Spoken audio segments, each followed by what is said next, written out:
So it turns out there are tiers of internet connectivity Really? that you can get. Not here. Not here. At other places. Other places. Hey everyone, Hi. welcome to Coffee Talk. Which is really rehydrating talk. Yes. Yeah. Thank you to the folks at Fiji. We are not sponsored by Fiji, but if you want to send us more water, that'd be good because stay hydrated. I like the idea of water on ships on water. Yo, dog, I heard you like water. I heard you like water. Yeah. So thanks for joining us. A little technical difficulties this morning. We learned that we are not good at streaming. Or computers. Yeah, we'd think so, but it's not the case. Mick had an entire career hopes of being a Twitch streamer by the end of this cyber thing. If it didn't work out, not gonna happen. No, unless we go back to BBSs and dial-up. That's more of the bandwidth I think I have for that. We'll release some behind-the-scenes footage here from our live from Black Hat and the suite of broken dreams. But we'll go from there. Hopefully this is streaming okay. You're seeing us, the thousands of people who watch us every week. Hopefully you're not disappointed. But we are here at Black Hat. First day of Black Hat. Excited about it. It was weird. Saw a bit of line con this morning. I haven't seen a line that long since TSA at Thanksgiving. Yes. It was long. It was definitely a long line. But keynotes kicked off. Chris Krebs gave his. If you were standing in line, catch the replay. I guess he made a lot of great points. With the elections coming up, systems security, just kind of making sure we're moving the ball and we're getting better. If you had a chance, definitely check out the keynote if you were probably in line. And that's one of the things that we've kind of been seeing when we looked at the talks. Mick and I sat down and said, which talks should we try to see or not see or stand in line and not be able to get into?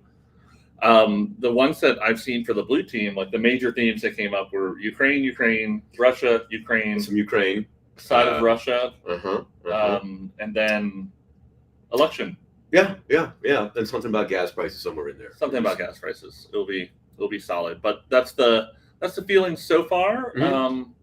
It is absolutely packed. For those of you who are thinking of COVID, I think the masking situation here is about 20% or so. Oh, I thought you meant 20 people. Yeah, roughly around 20 people that I saw total.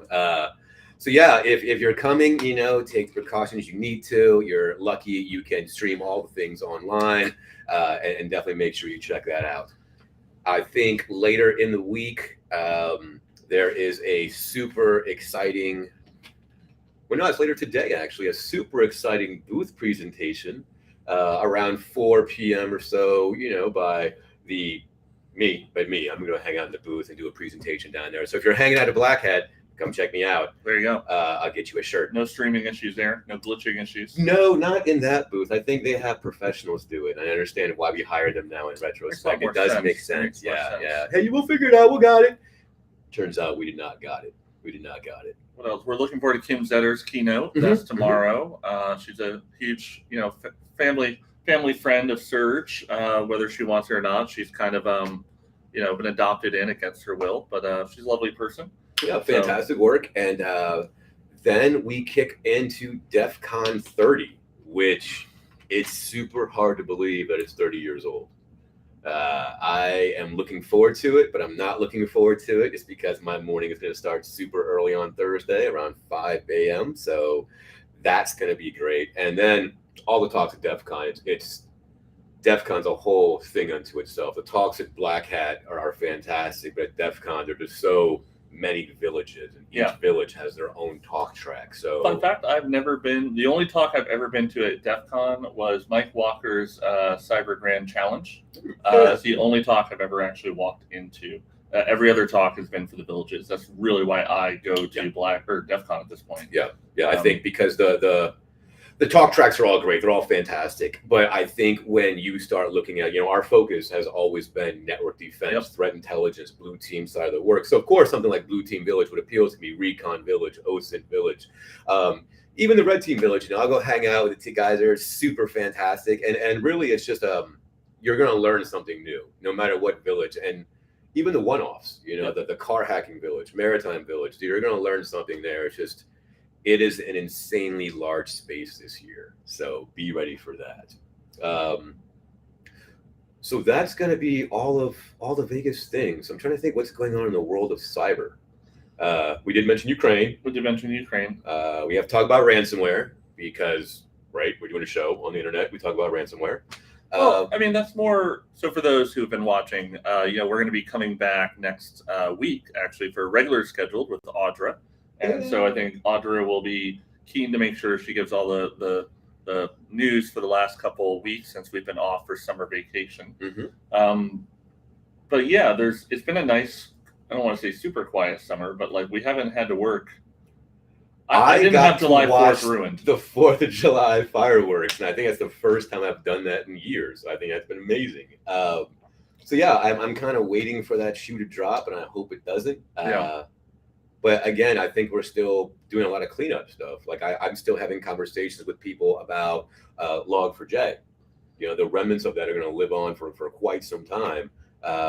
And some of the newer exploits I'm seeing, I think one came out earlier today regarding, I want to say VMware, which is pretty high. I think it was 9.8 around there. So, the vulnerability begets an exploit. There's proof of concept out, and it's just a matter of time when somebody uses it.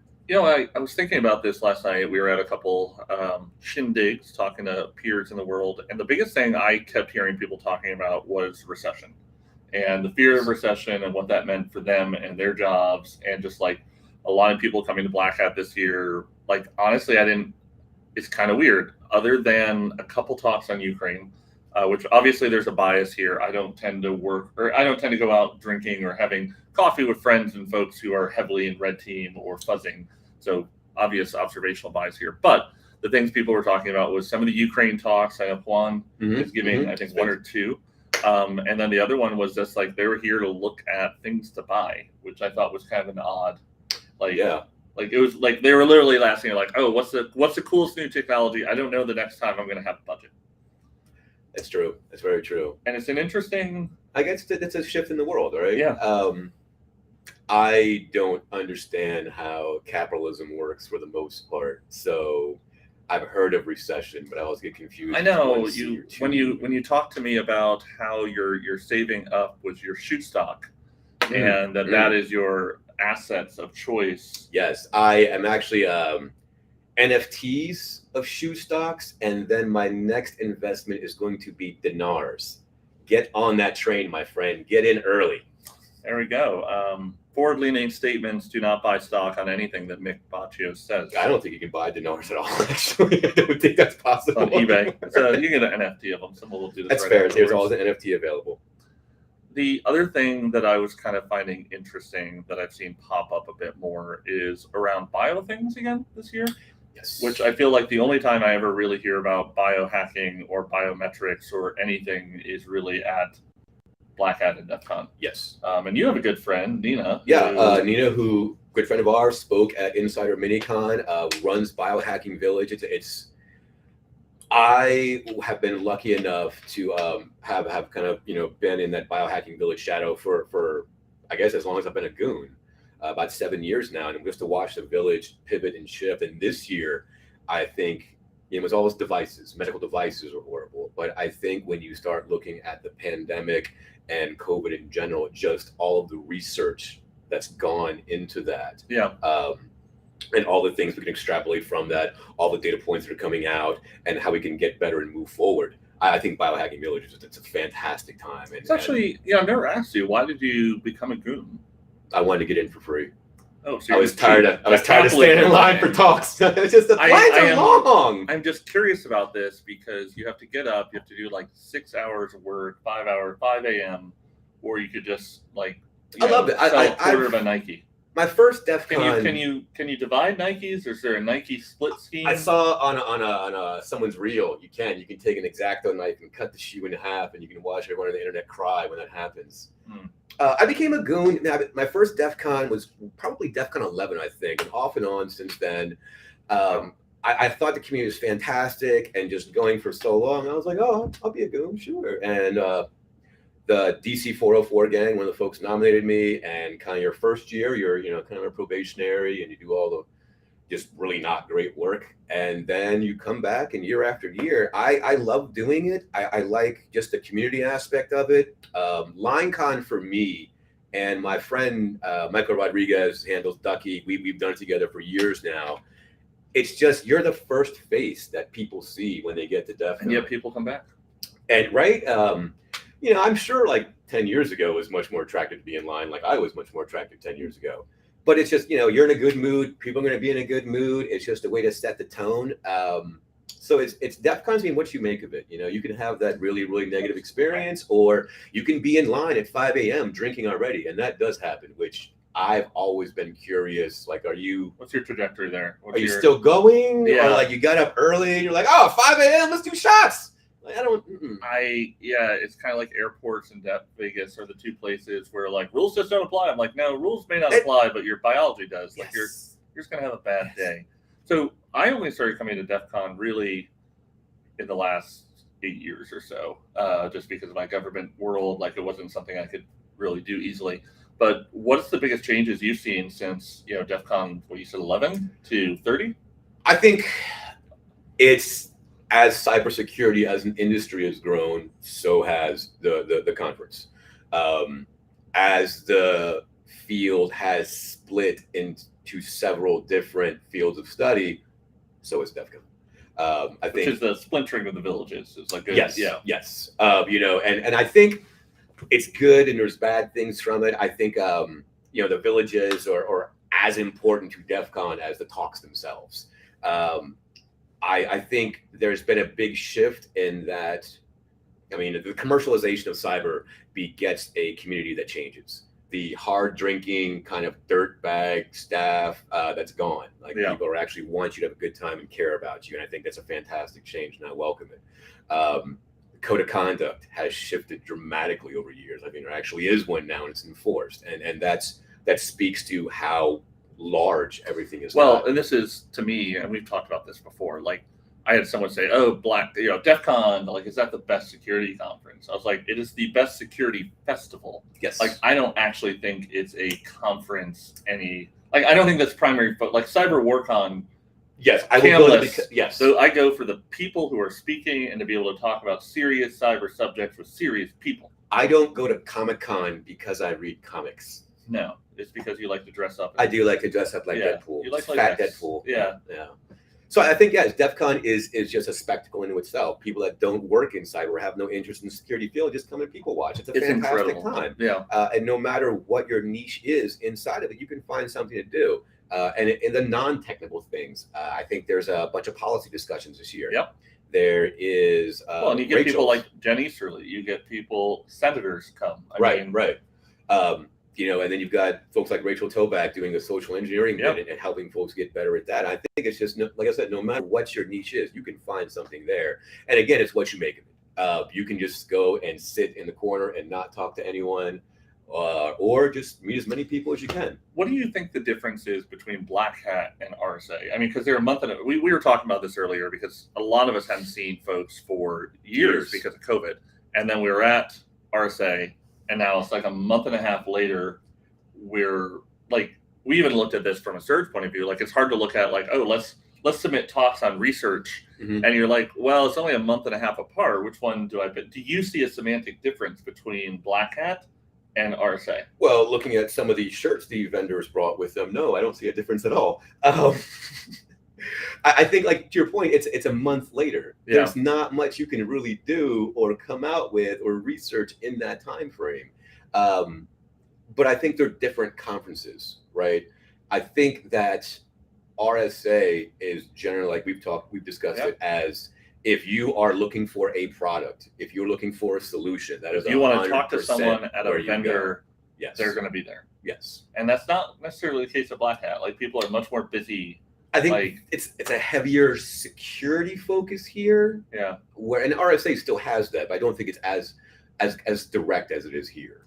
I was looking through the schedule of talks, and I noticed I only think about a quarter, maybe less, were really blue team relevant, right? Like directly blue team relevant.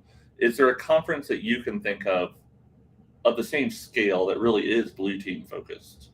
Like, I found all these other conferences that pop, like Camlist, for example, which is all about machine learning for cybersecurity. You have Cyber WarCon. You have SAM CTI. Well, I think these are really blue team focused, but they're not the same. It's not 30,000 people. Like, there's not 30,000. No, I don't think there is something at that scale. I know Blue Team Village I'm part of that, and we operate heavily online. It's 24/7. The Discord's always running, but there's no like set conference for it. I know Blue Team Con is coming up at the end of the month. That's I want to true. say in Chicago. Yep, that's true. I honestly don't know if it's their first year, how many years been doing it, but I think that's the only conference I know of that is, hey, this is a Blue Team conference. Well, there's the Sands Blue Team conference, but it's very much the Sands Oh, Summit. Blue Hat. Blue Hat, yeah. Well, Blue Hat, invite only though. Yeah, hard to go through, and they still do Red Team stuff. For those not familiar, Microsoft hosts a special conference called Blue Hat, and it's invite only. Really wonderful. If you do some interesting work around Microsoft, you should put in because they do. It's a fun time. Good people doing good things. Fantastic work. So yeah, I think Black Hat is slightly different. I think it's more of like we're the edgy hacker kind of, and RSA is strictly more business. But I think Black Hat has kind of shifted. And we always joked like Black Hat has become RSA, DEF CON has become Black Hat, and B-Sides Las Vegas has become DEF CON. Yeah, that feels 100% true. Yeah. I mean, at this point, by 30 years old, you're supposed to have your own apartment. You're supposed to, have kids, a mortgage. Like, I think Black Hat is DEF CON moving solidly into that stage, right? I think the saddest part for me, that Roots is no longer happening at DEF CON. And if you're not familiar, Roots is the kids event that was set up years and years ago. And it was just, hey, if you're going to bring your kid to Vegas, bring them to Hacker Summer Camp, here is an area set up strictly for them. And then teaching just that young age, getting that pipeline going, I thought it was a fantastic, and I'm sad to see it go. So hopefully there'll be something that comes along, someone replaces it. But again, the conferences we've seen, there's more conferences happening, there's more events. I would like to see like a large scale Blue Team conference. I think that'd be really good. I hope it happens. One way or the other. Yeah, I think that'd be really good. I don't know where. Well, we'll see if Splunk Insider Minicon. It's gonna take off. Take off. Need some budget. So Gary, if you're watching, Mr. Steele, just send the dollars our way. Also accept Nike foot tokens. Yes. NFTs, yes. I believe they're called. Well, you just need budget for all of your teams. We'll set up the Venmo later. It's going to be good. We also take crypto. Very happy for that. I don't know how crypto works. I don't think it does. I don't. Works for ransom. That's true. That's also true. Well, are you excited about anything new this year for DEF CON? Is there a new village? There's a new space. Yeah. It's at the Forum. Forum was not here last year. So I am just wildly excited to see how that works. I think it is just going to be, what I've noticed in my time at DEF CON is these are the brightest minds on the planet. Like, there are some of the sharpest people here. And yet we can't figure out how to move through a space without it just getting overly crowded. So I'm expecting a lot of that. I love seeing it. Just the crowded villages, just everyone's there to have a good time. But yeah, it gets hot. So I'm looking forward to the Forum more than anything else, and just a new space for it. And hopefully 30 more years will go by. I'm interested. I want to see the Forum. Like I said, my issue is like I tend to go to the villages, and like the villages are at Flamingo, I think. Depends what village, right? Yeah. So they're all split up, and I think that was the issue for me, is the sprawl. It's too big. Where if I go here, I actually don't go to the other casinos. I don't go to the other villages. I think last year there was, I think a Flamingo downstairs. Like, oh, look, this is a whole other part I have not gone to and just didn't know about it. Yeah, I think I did. Last time I was here in person, I think I did a tour where I walked every village, and then I never went back. Yeah. It was just, like, okay, I've done this now. I went to the Wall of Sheep. I spent some time there. I did the Hacker Karaoke. I spent a lot of time at Blue Team Village and Sky Talks. Sky Talks have always been fantastic. Yep. I'm looking for. What are Sky Talks for those who don't know? Sky Talks, just kind of Google the group that runs it. DEF CON Sky Talks. It's your basic, kind of a lot of what we do, right? Yeah. Not streamed, not recorded. We're in a room talking about things we might not talk about publicly. And it's just where a lot of fantastic research gets displayed. Or I think we were there one year and some fantastic research did not get displayed because there was no internet connection. That is an ongoing theme. Just lesson learned that I forget every year is don't don't depend on the internet for anything at a major conference. That is the we are actually streaming this off my phone, so I apologize if this is a little choppy. I think we have some interesting things. You're doing a talk today. Yeah, I actually have a podcast that I'm recording later this afternoon, and then I'll be in the booth hanging out with the Splunk folks, and a presentation on Surge, some of the stuff we've been doing. And then I want to say this evening is like where everybody starts to cut loose. Yeah. I'll be in bed around 8 watching Shark Tank because I have to be at shift at 5 a.m. So yeah, I have I'm giving I'm pinch hitting for our beloved Shannon Davis, who wasn't able to make it out from Australia. So I'm giving his presentation on ransomware and malvertising at the booth tomorrow. And then Friday we're hanging out Blue Team Village. Tell the folks about the panel that you're so leading. I'm super excited. I am moderating a panel on Friday. You are going to be on it. Sharad Dedrepo from your boss. Proofpoint, Ashley from Cisco Talos, and Jamie Williams from MITRE. And we've got one of the Seans. I think Sean Thomas is stepping in for Sean Zadig, part of the Yahoo Paranoids, and just talking about, these are all really large companies. Yeah. And when we do this blue team work, it's for a massive footprint of people. What's that like? Because you're helping folks out as much as you can, but at the same time, you've got your own networks to defend internally, your corporate networks. So how does that work, and how is that shifted over the years? So I'm very, very excited about it. So it's Friday, 3 p.m. at Blue Team Village, and if today is any indication, we will not be streaming anything. We will not be streaming anything. I think that's most of what we wanted to chat about today, and we don't want to waste anyone's time. We're about 25 minutes or so. So keep it short and snappy. We are back next week, next Tuesday, with Audra. We're going to be back every 2 weeks after that, ongoing. We're going to be working in some new people. So I think a lot of folks know David Bianco, famous for Pyramid of Pain, and actually much more famous in our team for the best dad jokes and puns. Yeah, it's very clever, man. Solid. He's going to start doing guest hosting with Mick and I, kind of swapping us out back and forth. We're going to be doing some man on the street interviews in the next day or so. So if you're around Black Hat, come find us, and we will have a Hunter Bear Ninja Challenge. There we go. We'll see how that goes. Still not sure what that means, but it's going to be terrifying. There's going to be a lot of running in the conference halls. So that's going to be great. We'll go I'm sure it'll be fun. So with that, I think we will talk to everyone in 2 weeks. Thank you very much for joining us. And to our lovely production crew in the background, take us away while Mick and I stare awkwardly at the screen and make quiet small talk. So are you going to be able to...